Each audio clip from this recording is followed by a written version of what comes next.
எத்தனையோ சமுதாய சீர்திருத்த வசனங்கள் எல்லாம் அவர் படத்தில் பேசியிருக்காரு.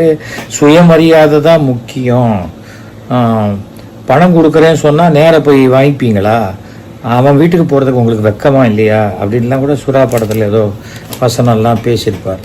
அதில் அந்த சங்கவி அப்படிங்கிற பெண்மணியை நான் ரொம்ப பாராட்டுறேன். அவர்களுக்கு என்னுடைய வணக்கத்தை தெரிவித்துக் கொள்கிறேன். கணவர் இறந்து போயிருக்காரு. கணவர் இறந்து போகும்போது விஜய் ஆறுதல் சொல்லுவார்னு சொல்லியிருக்காங்க.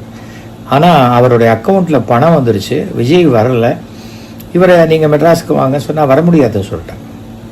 நான் என்ன அங்கே ஆறுதல் வாங்கிக்கிறது அப்படின்னு சொல்லிட்டு போனேன். அதை விட சுயமரியாதையின் உச்சகட்டமாக அந்த பெண்மணி விஜயோடைய பேங்க்குக்கே பணத்தை திருப்பி அனுப்பிச்சிட்டாங்க. Hats off. இது மாதிரி தமிழ்நாட்டில் 100 பேர் இருந்தப்போ.